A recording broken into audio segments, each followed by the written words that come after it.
Hey guys, Blazie here, and welcome to this lazy Blazie review for Shadow in the Cloud, a movie that came out last year starring Chloe Grace Moretz. She was in the Tom and Jerry movie that I reviewed, and I mentioned that I do love her, and she is great in this.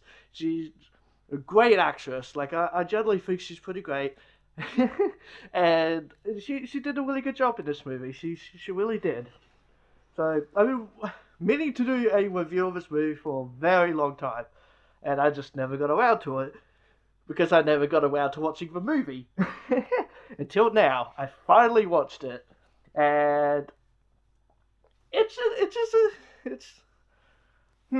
it's very much a feminist movie, very much a feminist movie, while also just being a fun movie. And a very stylized movie. It's very stylized. It's really, really good like that. At least the first, good chunk of the movie is really stylized, and I really like that. So, where do I start? I guess in the beginning. I will spoil this movie, sorry. There will be spoilers. So, I guess I'll try not to spoil too much. But at the same time, I will, because I want to talk about that ending. It's a basic action movie with monster. It's not. I was gonna say monsters, but there's only one. There's only one monster in it. A gremlin. It's legit a gremlin because I really like that premise. I really like the idea here. Why they went with a gremlin.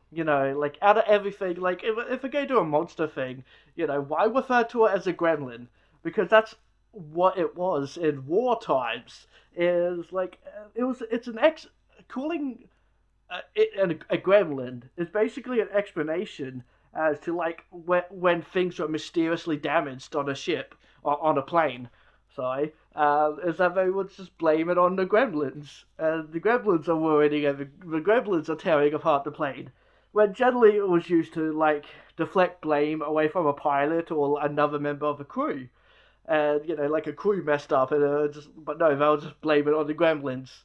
And, yeah, that's generally where the term sort of comes from, and so that's why we went with a gremlin, and there's actual gremlin on display. That is kind of great. I actually really like that. But there's, another whole story around it, and then we do have, this is based in, war times. And so you also have the Japanese fighter pilots kind of coming after them, and so they're dealing with that, and then this gremlin and everything, and it's really interesting. So yeah, it starts off with an old time cartoon and everything. That's very much a wartime kind of cartoon, and it talks about gremlins on your plane.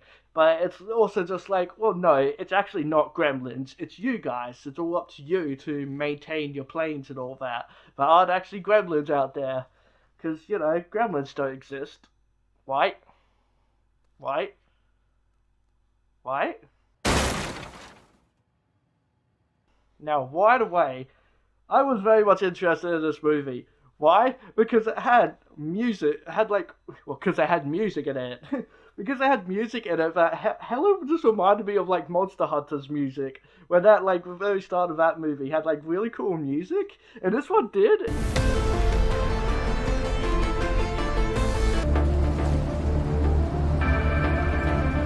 And then it started to sound hella 80s, and I was just, oh yes, I'm all in. I goddamn love old 80s sort of synth kind of music and horror movies and all that. It always had such good music.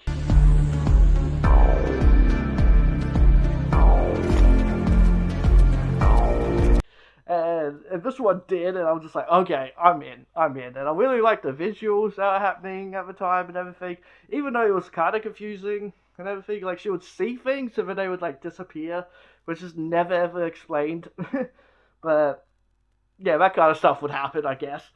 Yeah, it sort of just starts off with Chloe being in New Zealand, and she even has a New Zealand accent for half the movie. And it works, it's fine. I don't appreciate surprises, Miss Garrett. I understand that, sir, but it was a last-minute consignment from the very top level. Or Australian, I guess. Australian accent, Zealand, whatever. One of them. She's making her way over to a plane. She's got a box on a package with her, She's managed to basically get into a plane, and all people are just like, what the hell? Why is there a woman here? And this is where part of the feminism comes into it, and the fact that like the guys are all assholes to her, absolute assholes. And it's actually really hard to watch, just how much of assholes they are. In general, it's fair enough. This woman just suddenly comes on board your plane, and it's like, what the fuck? Why are you here? Why you're not allowed here? That's fair. That's fair. They're kind of just in war. Who the hell knows who she is? That's fair. I understand that. I'll get to it as to how bad it can get. Yeah, she sneaks up on board. She has a package, and she's very much like, don't open this package. This is my package. This must be protected at all times. And then we're gonna like basically put her down into a ball turret. A little ball turret thing is like very, very real. Like these things were real, and it's just like they're tiny little turrets that like sit at the bottom of the plane. And they don't look very fun. They don't look nice. But if she goes down there, she can't hold her package with her, so she leaves it with someone up top who comes into it later. Comes into like who he is later, but he takes care of the package, and then yeah, she goes down into the little turret, and basically she's there for a good chunk of the movie then. And I really like this. I absolutely really, really like this. Because then they don't ever show what's happening up top. They only ever focus on her for a good chunk of the movie. And I really liked that. It was extremely stylized. It really gave you that feeling of claustrophobia with her stuck in this little ball. It was that whole idea of making you kind of feel like you were in there with her. Really making it feel all tight and everything. And I really, really liked that. And she's got a radio down there, so she still talk to everyone. And they're all like, yeah, talking about like just wanting to do her. She's just a woman. She's nothing to them. She's not a pilot. She's not a fighter. She's not part of the army and all this kind of shit.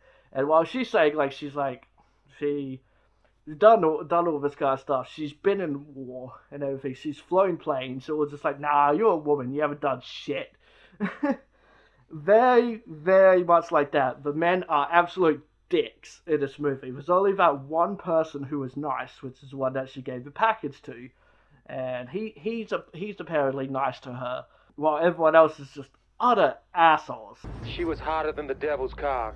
I would fuck through Taggart to get to her. I mean, honestly, she got one of those mouths. Yes, again, it's just men are dicks, women are strong, that kind of feminism, which is fine. It's absolutely fine. It does get to a point where it's just like, okay.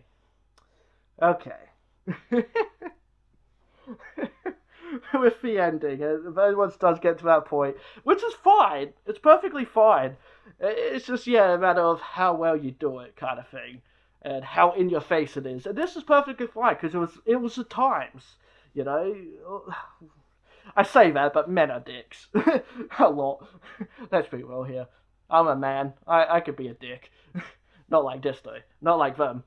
That's for sure. I'm totally okay with it. In this movie, in the sense of like, it's not too much. Like, it's like, okay, this is the times. This is how men treated women and everything. And so it kind of reminds you back of those times and how hard they had it. And so it's this whole idea that she is, getting all this abuse, and you feel really sorry for her. You really do.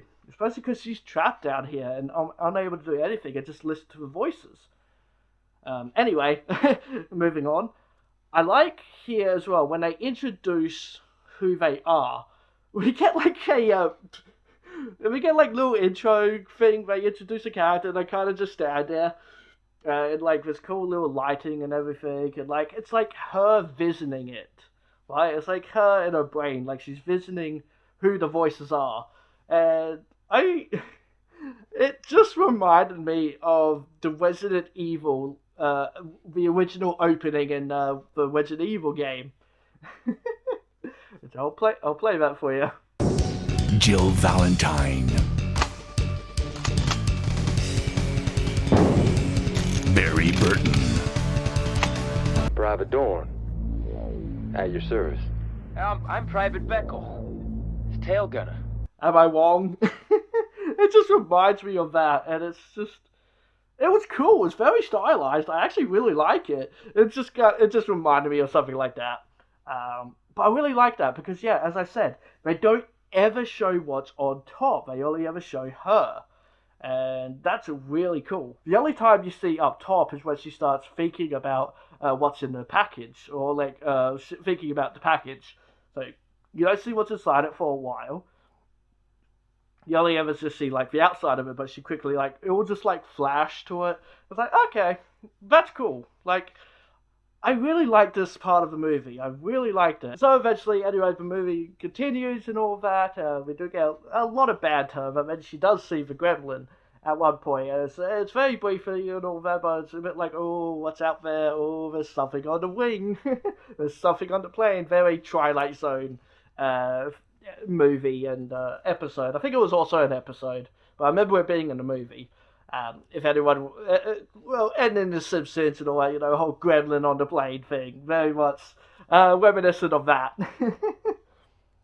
Because yeah, she's telling everyone, and they don't believe her, and everything. They just like, oh, she's seeing unicorns and everything. So with her kind of freaking out and everything, they're just like, okay, you have to get out of there now. Just get out of the ball, Todd. So she tries to, and all the latches just start breaking off. And it's like, oh, crap. And so she tries other latches and such. They break. Goddamn gremlins. Gremlins are breaking the plane. It's just people suck at fixing things and making things. And so yeah, the Bulldog thing is just like she's stuck in there. She's absolutely stuck in there. And she starts absolutely freaking out, wanting out, and they're just like, okay, we can't deal with this, just shut up. We're going to turn off the communications. And it's just like, well, that's freaking dumb. Because, I mean, she might see something, and guess what? She does. She does see one of the Japanese scout planes. That's there. There's like a Japanese scout plane coming along. And she sees it, and she's just like, "Oh shit! Well, I better go tell them." But as she goes to, we get a pretty decent jump scare. More so because I wasn't scared by it. It was just kind of like, "Oh shit, this is happening." And we get a good look at the gremlin as the gremlin pops up, and like he kind of just messes with her, and it's really great. There's a Japanese IAT. She did bring a gun on board, so that's like a little bit of a mystery. Like, why does she have a gun on her? And she managed to get rid of she manages to get rid of the goblin. She managed to get rid of the gremlin, and so then like everyone, communications do turn on. It's like, shit, why is there a gun? What like who the hell are you shooting at and everything? So I am intrigued into what's happening. Again, they're not showing anything up top. Even like they start to like radio people. Apparently they radioed people and found out who she was, or at least that she's not who she says she is. One of her papers were forged or fake, so they don't know who she is. And like it's very intriguing little story here. Like I'm really intrigued myself. But then one of them also mentions seeing a big rat. And it's like, there's a big rats in New Zealand we don't know about. And again, we don't see any of this, and I really like that. It's very stylized. I'm very intrigued. Very cheap movie. I think she's just out there most of the movie, and you don't see anything else. So that's what makes it a bit more of a thriller kind of thing, because you don't know what's happening out there. But then you do start to see like the gremlin kind of messing around with the plane and starts breaking parts of it off and everything. And it's like, yeah, the gremlin's being a dick. And then we get a good close-up of it as it sees the girl, and he runs up to her and just clings to the glass. Very confused as to what was exactly happening here. But it's just hitting there with the glass, get a good shot of it, and then it's like tongue comes out, and it's like, ugh. It's not much of a design, but I did like the creature design, even if there's not really much really going for it. It's a very basic design. They definitely could have done a lot more, but for what it is, it's fine. It's fine. Maybe a little disappointed by it, but whatever. But then, like, after all this, then it does start to get a little bit more intense, as they're just like, okay, whatever the hell is happening is because of the package. We need to find out what the package is. And, she's just like, no, don't do it, don't do this, don't look into it. She's, like, really starting to cry and scream about it. So it's like, oh, okay, what's in it? And then, like, we see, like, a stylized version of, like, I guess how she's imagining what it looks like, and I like that. I like that. That's really cool. It's really interesting. It's really intriguing. I kind of wish this went throughout the movie, because this would be like a good 10 out of 10 kind of movie if it stuck with that. But it doesn't in the end. And then it's like, okay, we finally get to see what's in the package. And spoiler alert, it's her baby. She had her baby, and another spoiler alert, the guy that was also protecting the package is the father. Basically, she is married, or was, or is I think she still technically is. Her husband was an asshole and would beat her and all that kind of stuff. Was not a good dude, basically. And then she got, like, drafted into war or something like that. She went off to war and did her duty, and she met the other dude. They had fun, and she got pregnant. But then, like, he apparently just kind of left her as well. Again, men are dicks. I guess she just had the baby on the base or something. I'm kind of confused by that. I mean, I guess, yeah, she probably just never mentioned it or something, even though you would notice. So I'm a little confused by that, because then apparently then the father found out and went to the base. The husband, is what I meant. The husband found out, went to the base, and that's when she left and got onto the plane and, tried to take off and just get the hell out of there, basically, is what her plan was, is to get the hell out of there. So that's what it was. That's what this whole thing is she just wants to get the hell out of there with her baby. And it's a letdown. It's a letdown. It's not as interesting as I was hoping it would be, but I think it's basically because it's a feminine story. A feminist kind of story, or women's story, She's, like, meant to be then a strong mother character. And it's like, okay, sure, but it just didn't really... I don't know. I was hoping for a lot more, like it being, like, a gremlin baby or something in there. Or just something, maybe even, like, alien technology or something, because she she was all about, like, she's, like, a US... that's also a reveal, is that she's actually American, and, like, her accent then changes halfway in the movie or whatever. It's like, oh shit, wait, she's not speaking, listen to her voice, she's not speaking Australian, and yeah, she's American. So she didn't keep up the fake accent very long, fake you. Not that it was a bad accent, but yeah, it was still an accent she was putting on. It's then basically a basic runaway wife story with a baby. Just trying to escape the husband because men are dicks. And I don't know. I wanted more. I wanted more from this, and I expected too much. But eventually, apparently the gremlin gets on board. Apparently the gremlin gets on board. Again, you don't see any of it. So she's, like, freaking out, and then they're just like, shit, where's the baby? I was like, oh, okay. And then through, like, a broken part of the plane, the gremlin comes down with a baby box, and, like, she can see it, and it's like this kind of bit of an intense moment, like, oh shit, what's he gonna do to the baby? And I expected him to just something, reach in and eat it or something. And it's like, that would have been really cool, because it would have been then, like, made this kind of, like, horror revenge kind of story of, like, I'm gonna freaking kill that gremlin for killing my baby and everything, and that would have been kind of interesting. That would have been kind of cool, but no, they play it extremely safe. And this is where it gets stupid. This is where it gets stupid and not very believable. I mean, okay, Gremlin. But, yeah, this is where the movie gets stupid. It starts cool. You have no idea how far I'll go!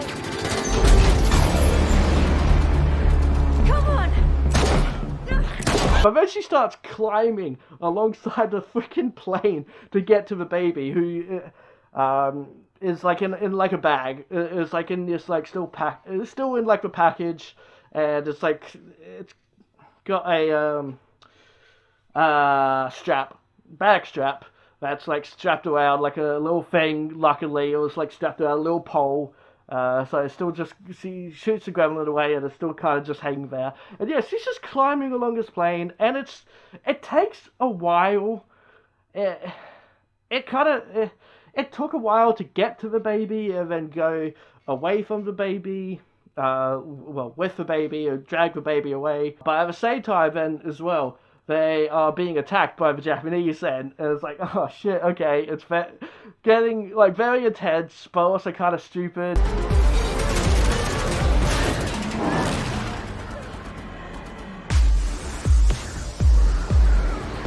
Because then she gets the baby as she makes her way towards the ball turret, which has now been destroyed, which was then shot off. And so she's making her way back there, and she manages to go inside, get the baby up top, but then as she starts going inside, she ends up falling. And that's where we get the moment that was in the trailer, that everyone was like, what the fuck, that is stupid, that is not, that's not possible. And yep, she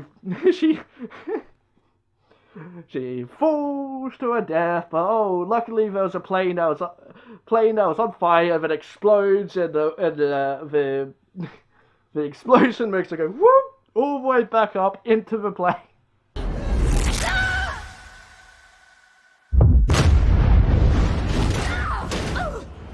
It's stupid. It's absolutely stupid. But the problem with that moment is that's really the only one that's that stupid. If it was like that throughout the film, I would be okay with it, but the rest of the film, up to that point, was really stylized and really interesting and really cool. I was enjoying a lot of that. And then she starts climbing outside the wing, and it's a little silly. Like that, I'm fine with, but then that, I'm fine with it. I'm absolutely fine with it. I don't care about the suspension of disbelief or whatever.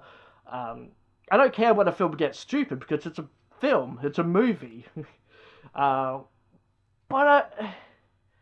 there's definitely like a part of me where it's like, I was hoping for more of that in the movie. The movie needed more of that to justify having that moment. You know? If you're gonna be weird and silly, you need to go all out. But the rest of the film was a film, you know, and then it becomes a movie, you know? A film is a film, and then a movie is a movie. Yeah.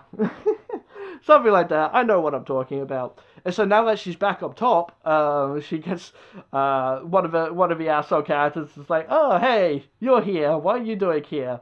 And he freaking dies, he gets blasted, and it's like, yes, you're one of the assholes. So glad. Because it's one of those things where they're all assholes and you're just wanting them to die. It's one of those kind of movies where it's like, yes, die. And so he gets blasted by like the Japanese, you know, shooting through. So she's just making her way through the ships now, through the plane now, trying to avoid fire, and then telling them to, you know, fire on the Japs. And then the gremlin is suddenly on board the ship, attacking one of the people, who was like one of the dicks as well. And it doesn't really do anything interesting. It's just kind of there, just, die, you, die.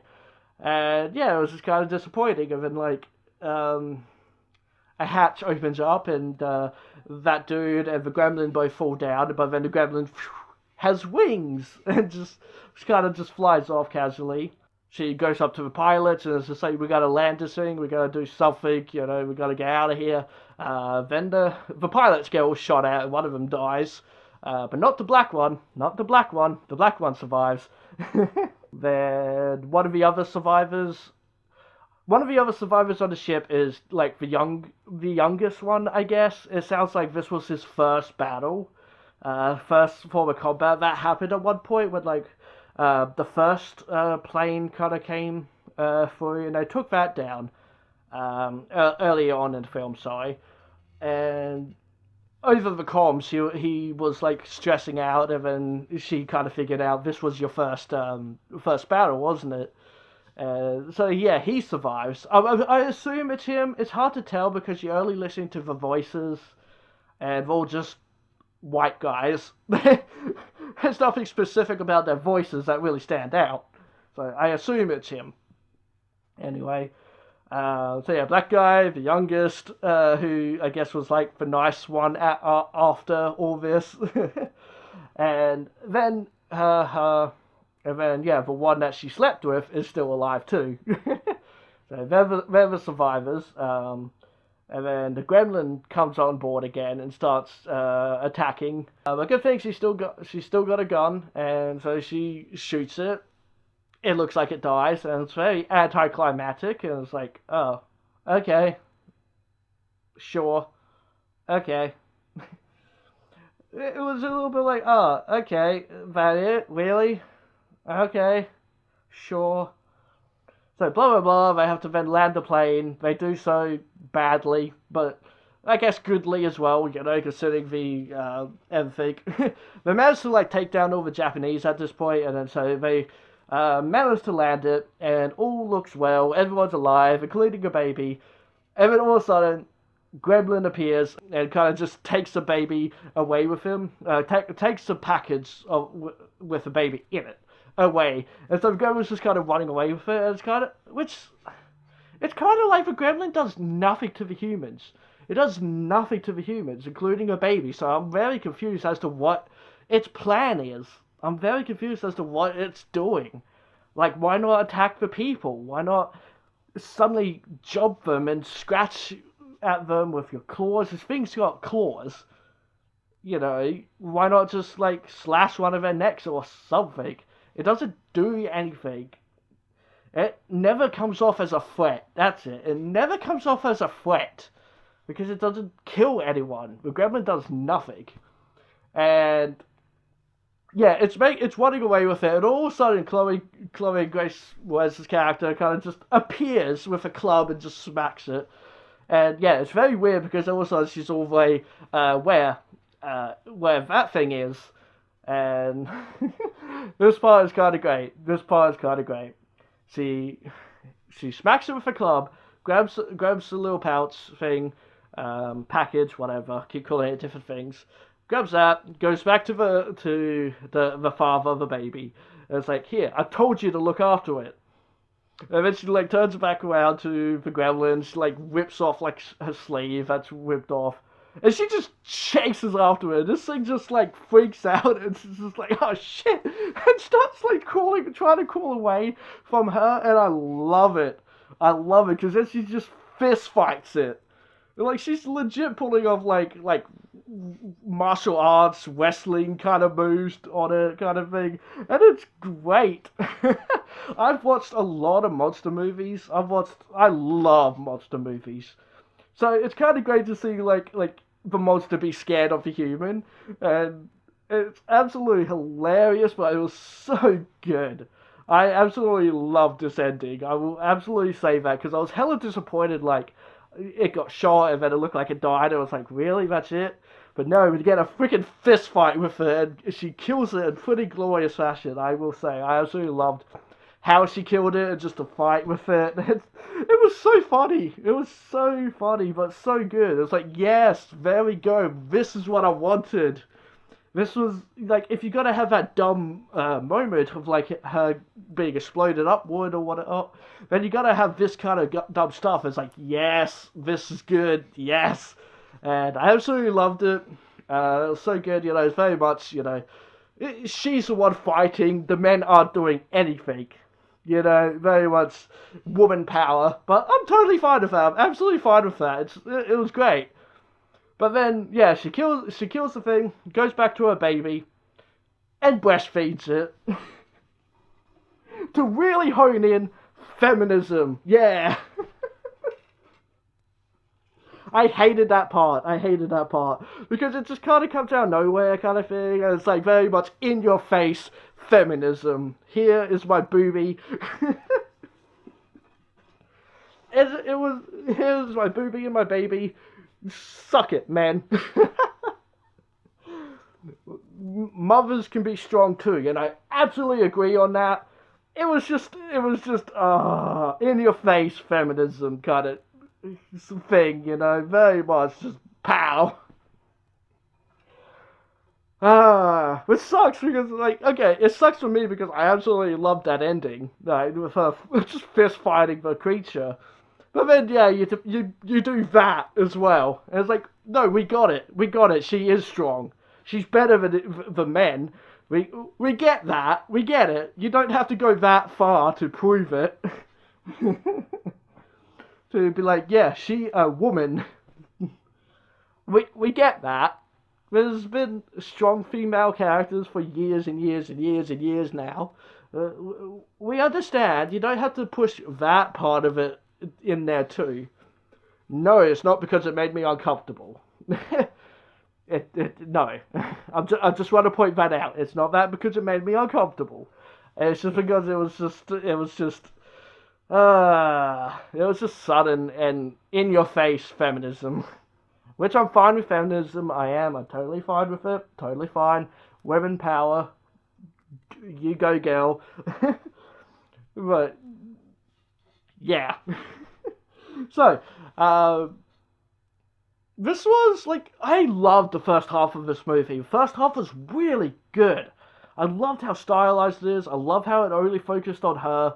That's really cool. Really, really, like, it was really well done. And then it got stupid. But I still did enjoy it. Especially that ending. At least the first part of that ending. I was just like, yes. That's awesome. Even though the gremlin was just a pussy. It was a bit of a pussy villain kind of thing. Like, they didn't do enough with him. Like, he did all the whole tearing apart the plane, but besides that, he didn't do anything to the humans, didn't kill a single one. If it had killed at least one, I would be a little bit happier, but it didn't even do that. So, I'm teetering between a 6 and a 7. Teetering between a 6 and a 7 at the moment. I don't know. I don't know. I'll give it a 6.5 foxes. Because, like, I want to give it more because I really liked that first half. And, like, it was really, really cool. But then all my expectations of it just dropped suddenly. And then the last half of that movie, or at least the last quarter of it, it just wasn't what I wanted. It just wasn't what it should have been. It needed a lot more. I didn't care about the whole baby thing. That kind of ruined it. Like, it was just like, I don't know, there was just this package. What's in it? It's just her baby. She's just trying to escape from her husband. So, I mean, if you want a strong female character, have her beat the fucking ass out of her husband. Just saying.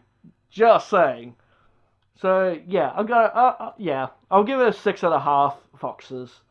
So, guys, hope you enjoyed this review. If you did, give it a like and subscribe to my channel, because I love you if you do. Hit that bell icon, and VitoFox says, be who you want to be. Alright, guys, bye for now.